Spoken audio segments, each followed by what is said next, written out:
Madame Heurtebise.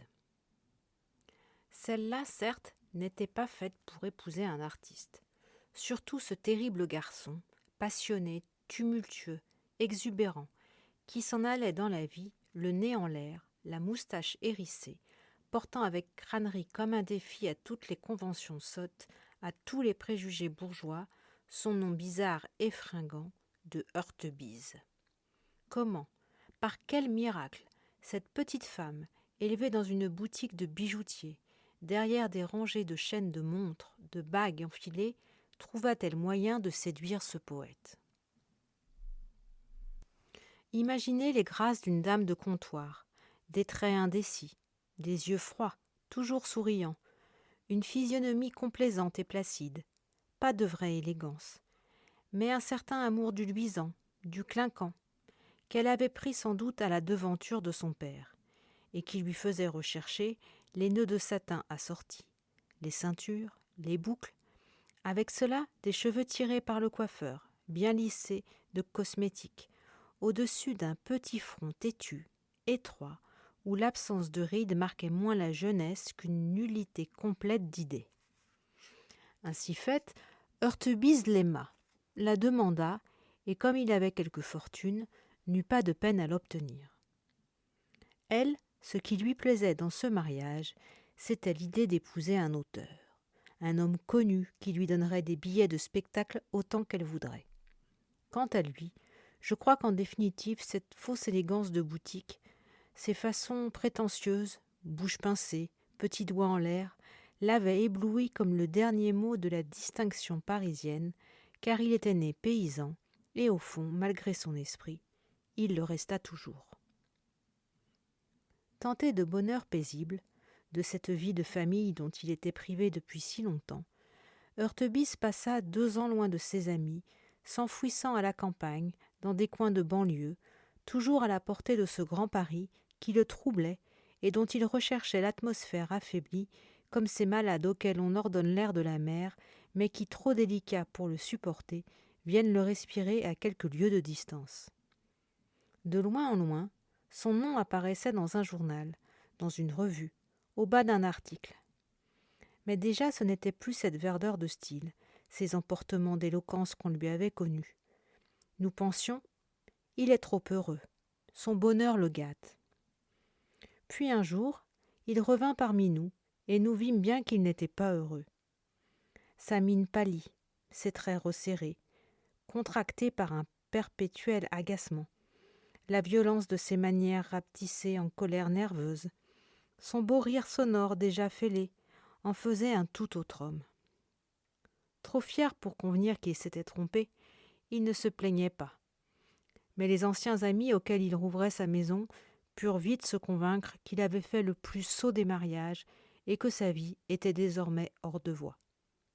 Par contre, Madame Heurtebise nous apparut, après 2 ans de ménage, telle que nous l'avions vue dans la sacristie le jour des noces. Son même sourire minaudier et calme, son même air de boutiquière endimanchée. Seulement l'aplomb lui était venu. Elle parlait maintenant. Dans les discussions artistiques, où Heurtebise se lançait passionnément, avec des jugements absolus, le mépris brutal ou l'enthousiasme aveugle, la voix mielleuse et fausse de sa femme venait tout à coup l'interrompre, l'obligeant à écouter quelques raisonnements oiseux, quelques réflexions sottes, toujours en dehors du sujet.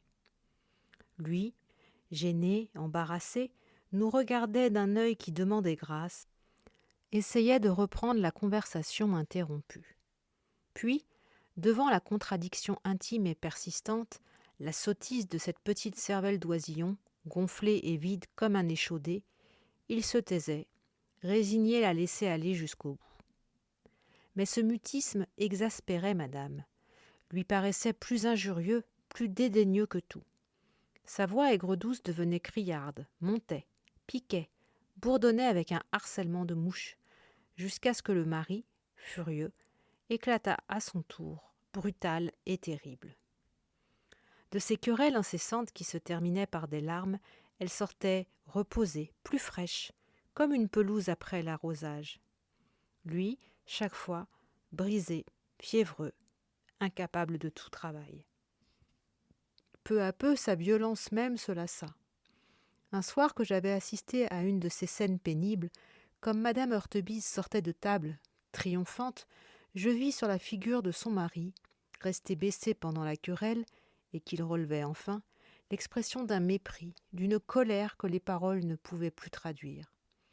Rouge, les yeux pleins de larmes, la bouche tordue d'un sourire ironique et navrant, pendant que la petite femme s'en allait en refermant la porte d'un coup sec, il lui fit comme un gamin dans le dos de son maître une grimace atroce de rage et de douleur. Au bout d'un moment, je l'entendis murmurer d'une voix étranglée par l'émotion. « Ah, si ce n'était pas l'enfant, comme je filerais !»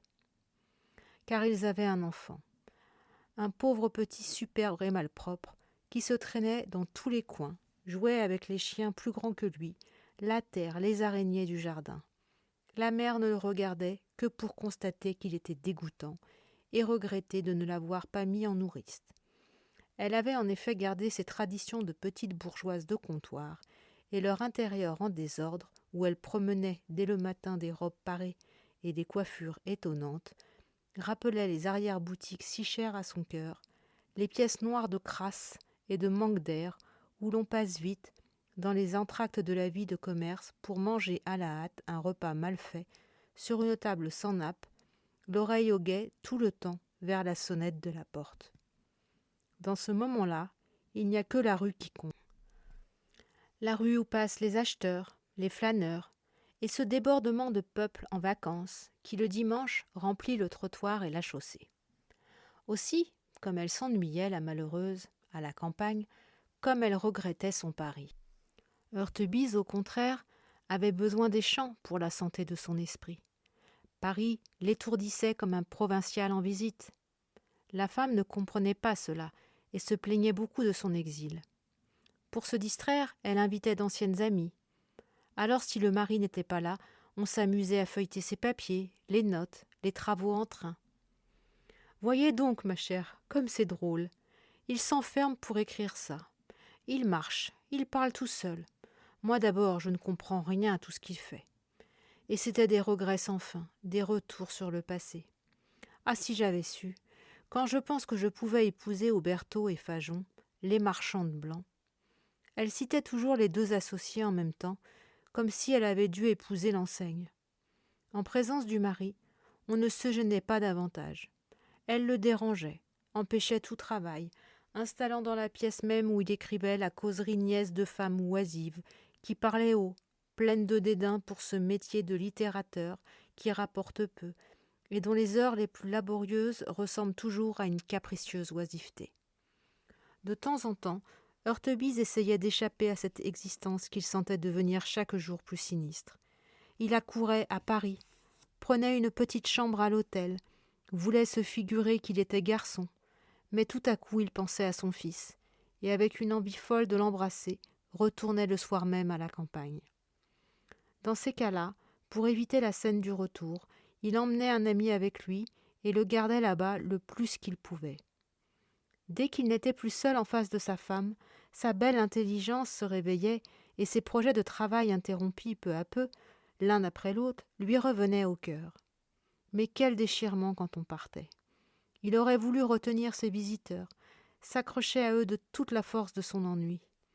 Avec quelle tristesse il nous accompagnait à la station du petit omnibus de banlieue qui nous ramenait vers Paris.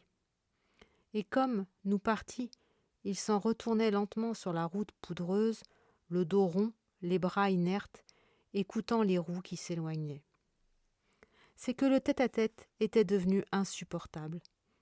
Pour l'éviter, il prit le parti d'avoir la maison toujours pleine. Son bon cœur aidant, sa lassitude, son insouciance, il s'entoura de tous les meurt-de-faim de la littérature. Un tas de valets de lettres, paresseux, toqués, visionnaires, s'installèrent chez lui, plus que lui, et comme la femme était très sotte, incapable de juger, elle les trouvait charmants, supérieurs à son mari, parce qu'il criait plus fort. La vie se passait en discussions oiseuses. C'était un fracas de mots vides, de poudre moineau, et le pauvre Heurtebise, immobile et muet, au milieu de tout ce tapage, se contentait de sourire en haussant les épaules. Quelquefois pourtant, quand à la fin d'un repas interminable, tous ses convives, les coudes sur la nappe, commençaient autour du flacon d'eau-de-vie une de ces longues flâneries de paroles asphyxiantes comme le brouillard des pipes, un immense dégoût le prenait, et n'ayant pas la force de renvoyer tous ces malheureux, il s'en allait lui-même et restait 8 jours sans revenir. « Ma maison est pleine d'imbéciles, me disait-il un jour. Je n'ose plus rentrer. Avec ce train de vie, il n'écrivait plus. Son nom devenait rare et sa fortune, gaspillée à ce perpétuel besoin de monde au logis, s'en allait aux mains tendues autour de lui.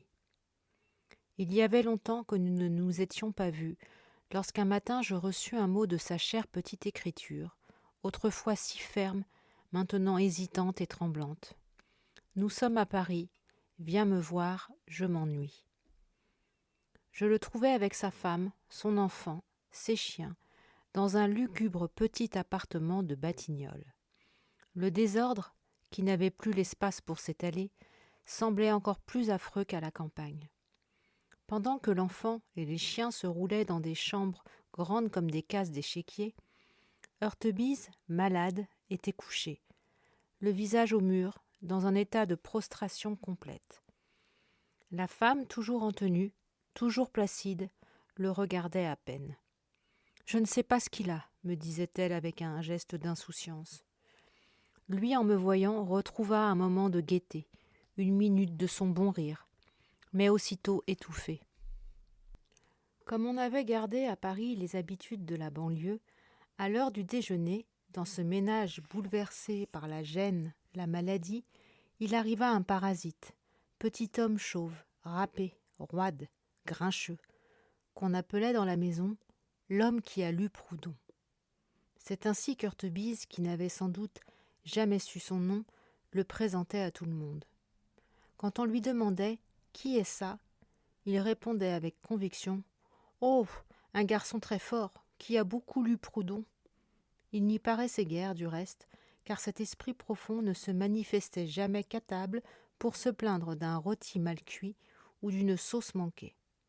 Ce matin-là, l'homme qui avait lu Proudhon déclara le déjeuner détestable, ce qui ne l'empêcha pas d'en dévorer la moitié à lui tout seul. Qu'il me sembla long et lugubre ce repas au chevet du malade. La femme bavardait, comme toujours, avec une tape par-ci, tape par-là à l'enfant, un os au chien, un sourire au philosophe. Pas une fois Heurtebise ne se tourna vers nous, et pourtant il ne dormait pas. Je ne sais même pas s'il pensait. Cher et vaillant garçon. Dans ces luttes mesquines et continuelles, le ressort de sa nature vigoureuse s'était brisé, et il commençait déjà à mourir. Cette agonie silencieuse qui était plutôt un renoncement de vivre dura quelques mois. Puis, Madame Heurtebise se trouva veuve. Alors, comme les larmes n'avaient pas obscurci ses yeux clairs, qu'elle avait toujours le même soin de ses cheveux lisses, et qu'Auberteau et Fajon étaient encore disponibles, elle épousa Auberteau et Fajon. Peut-être même Auberteau, peut-être Fajon, peut-être même tous les deux. En tout cas, elle put reprendre la vie pour laquelle elle était faite, le bavardage facile et l'éternel sourire des dames de comptoir.